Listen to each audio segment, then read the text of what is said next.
Portulaca, moss रोज़ या 10 बजिया में अभी तक फ्लावरिंग शुरू नहीं हुई है, तो अप्रैल के शुरू में आपको ये खाद देना है और फिर आप देखेंगे पूरे साल आपके पोर्टुलाका में फ्लावरिंग हो रही है। पोर्चुलका या मॉस रोज़ एक ऐसा पौधा है जो बहुत ज़्यादा केयर की ज़रूरत नहीं है और पूरी गर्मी आपके गार्डन में ये फूलों से भरा रहता है। हैंगिंग बास्केट के लिए one of the best plant है या छोटे कंटेनर में छोटी जगह पे गुच्छों में फूल देने वाला ये पौधा है। पॉर्चुल का जो पौधा है ये सकलेंट की एक वैरायटी होती है। सकलेंट उन पौधों को कहते हैं जिनके पत्तियों के अंदर पानी भरा होता है, यानी पत्तियां थोड़ी फ्लैशी होती हैं।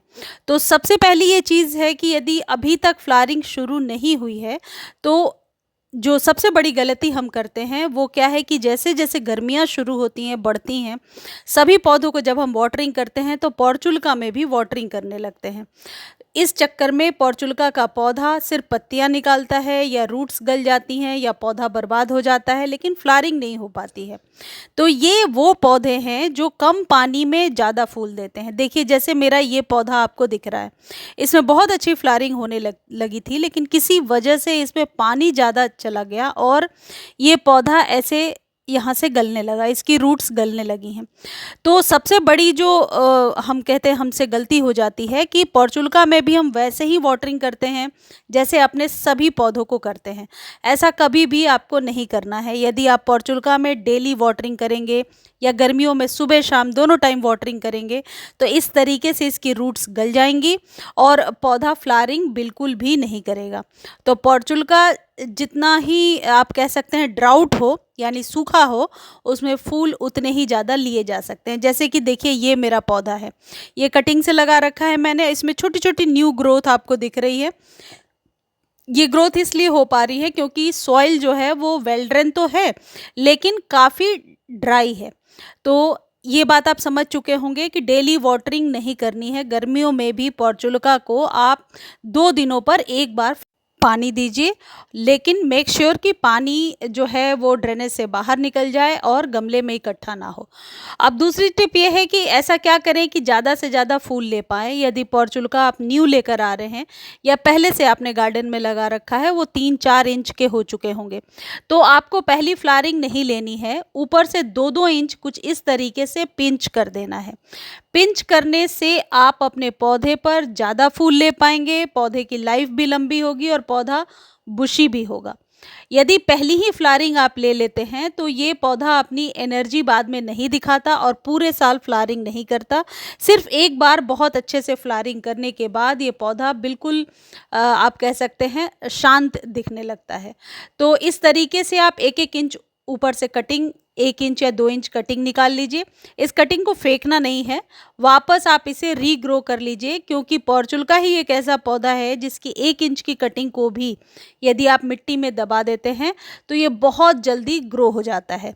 लेकिन इस बात का ध्यान रखें कि इसकी कटिंग लगाने का सबसे पहला जो तरीका ये है कि जब आप इसे गमले में डाल रहे हैं इसके बाद आपको स्प्रे नहीं करना है। जैसे और सब कटिंग हम लगाते हैं फिर पानी से स्प्रे करते हैं, यदि आप स्प्रे करेंगे तो इसकी रूट्स गल जाएंगी। तो एक बार कटिंग लगाने के बाद डायरेक्ट सनलाइट में रख दीजिए, ये बहुत अच्छे से अपने आप ग्रो हो जाएगा और 3-4 दिनों के बाद हल्की सी मिस्टिंग कर दीजिए तो आप देखेंगे ये सारे न्यू पौध तैयार हो गए हैं। अब चलिए खाद की बात कर लेते हैं। जो भी जैविक खाद आपके पास है या गोबर की खाद है या वर्मी कंपोस्ट है या किचन वेस्ट से बना हुआ खाद है, एक गमले पर 1 चम्मच का हिसाब लगाइए। मैं 3-4 गमलों के लिए बना रही हूँ इसलिए 4 चम्मच मैंने ले लिया और इसे पानी में डालिए। गर्मी में लिक्विड खाद हमेशा ज़्यादा फायदेमंद होता है। एक चीज़ ध्यान रखिए कि जो पॉर्चुलका है इसके लिए ज़्यादा कोई केमिकल खाद देने की ज़रूरत नहीं है, अदरवाइज़ ये पौधा कई बार गलने भी लगता है। पॉर्चुलका को हमेशा 5 से 6 इंच के कंटेनर में लगाइए। अब ये जो जैविक खाद है इसमें आप चाहें तो केले के छिलके मिला सकते हैं। ये जो खाद है इसे हर एक 15 दिनों पर आपको रिपीट करना पड़ेगा। आप चाहें तो केले के छिलके मिला सकते हैं और एक चीज़ और है जो मिलाना ज़रूरी है और यह है कॉफ़ी। 1 चम्मच कॉफ़ी लीजिए, 1 चम्मच से भी कम लिया है मैंने, 2-3 चुटकी लिया है और इसे उसमें मिला दीजिए जो जो भी कंपोस्ट आप तैयार कर रहे हैं, जो भी जैविक खाद आप तैयार कर रहे हैं। इसे मिलाकर 3-4 घंटे छोड़िए और फिर 1 ग्लास एक पौधे को दे दीजिए।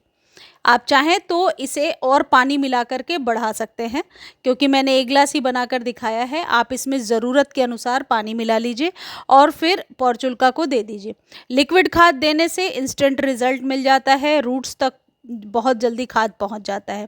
ये जो कॉफ़ी है, इसकी जगह पे आप चाहें तो 1 चम्मच चाय पत्ती का भी इस्तेमाल कर सकते हैं, लेकिन फ्रेश टी लीफ का आप इस्तेमाल करेंगे। कॉफ़ी में पोटेशियम बहुत ही उचित मात्रा में होता है, जो आपके पौधे के लिए बहुत ही ज़रूरी है। ये जो चाय पत्ती या कॉफ़ी है, ये भी हर एक 15 दिनों पर ही रिपीट करना है आपको। आप ये भी कर सकते हैं कि कभी एक टाइम केले के छिलके मिलाकर दे दिए, अगली बार रिपीट किया तो कॉफ़ी दे दिया, अगली बार चाय पत्ती। ऐसे करके आप अपने पौधे को बहुत ही स्वस्थ रख सकते हैं। पौधे पर ये 2G और 3G कटिंग करके भी आप अपने पौधे को बुशी बना सकते हैं। कहने का मतलब है, जब पौधा 1 इंच का हो गया, उसे कट कर दिया, दोबारा कट किया और फिर फ्लावरिंग लिया। यानी कि पॉर्चुल्का पर ज़्यादा फूल लेने के लिए आपको इसे 2 या 3 बार कट ज़रूर करना होगा अप्रैल में। पहले 1 बार कटिंग कीजिए, जब इसमें दोबारा बढ़त होती है तो दोबारा भी कटिंग कीजिए और तीसरी बार फ्लावरिंग लीजिए, तो ये पौधा एक मजबूत पौधे की तरह तैयार हो जाएगा और भर भर कर फ्लावरिंग देगा। यदि पहली फ्लावरिंग आप लेंगे तो यही होगा कि जैसा मैंने पहले बताया कि 1 बार फूल देने के बाद ये पौधा फिर फ्लावरिंग बंद कर देता है। तो इस पौधे पर 2G 3G कटिंग हमेशा बहुत ही बढ़िया काम करता है। एक चीज़ और आपको नहीं करनी है, इस पौधे में कभी भी गुड़ाई नहीं करनी चाहिए। गुड़ाई करने से इस पौधे के रूट्स खराब हो जाते हैं।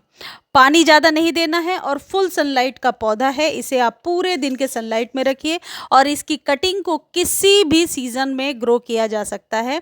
इसकी कटिंग लीजिए, मिट्टी में दबा दीजिए और दबाने के बाद 2-3 दिनों तक पानी मत दीजिए, ये पौधा अपने आप ग्रो हो जाएगा। यदि आपको लग रहा है इस पर मिलीबग्स का अटैक है, तो आप जो भी फंजीसाइड इस्तेमाल करते हैं उसे 1 चम्मच पानी में डालिए और उसे स्प्रे कर दीजिए। और यदि आपके पास फंजीसाइड नहीं है, तो जैसा कि हमेशा बताती हूँ, 1 चम्मच आप डिशवॉश सोप या शैम्पू ले सकते हैं।